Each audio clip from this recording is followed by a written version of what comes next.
آج کل جو سب سے بڑا مسئلہ ہے وہ یہ ہے کہ لوگ کیا کہیں گے، اور لوگوں نے بڑے بڑے لوگوں کو پاگل کر دیا ہے۔ بڑے بڑے لوگوں کو ہمارے علماء نے ایک بات لکھی ہے کہ ایک دفعہ نا ایک استاد صاحب سبق پڑھانے کے لیے آئے تو طالب علموں نے ارادہ کیا کہ آج استاد جی کو بیمار کرنا ہے۔ طالب علموں نے ارادہ کیا ایک دفعہ، یہ ہم جو اتنی زیادہ توجہ کرتے ہیں نا لوگوں کی باتوں پہ، لوگ کیا کہیں گے، میں کئی دفعہ دوستوں سے عرض کرتا ہوں زیادہ وضاحتیں نہ دیا کریں، زیادہ وضاحتیں دینے سے بھی بندہ کمزور ہو جاتا ہے۔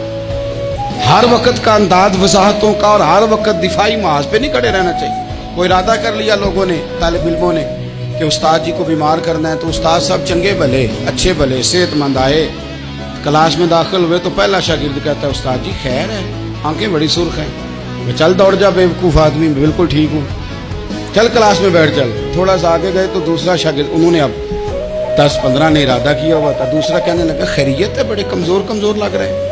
اس نے کہا میں بالکل ٹھیک ہوں، کمزور کا چل دوڑ جا اپنا کام کر۔ وہ تیسرے کے پاس گئے تو کہنے لگا استاد صاحب خیر ہے، آپ کے تو مجھے ہاتھ بھی کامتے دکھائی دے رہے ہیں۔ اس نے کہا اچھا واقعی۔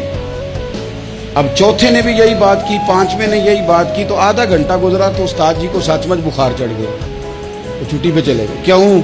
باتوں پہ توجہ ہے نا، لوگوں کے سامنے ہم لوگوں کی باتوں کے مطابق اپنے معاملات کو ترتیب دیتے ہیں نا۔ کچھ لوگ سوشل میڈیا دیکھ کے نظریہ قائم کرتے ہیں، کچھ ہوا دیکھ کے نظریہ قائم کرتے ہیں۔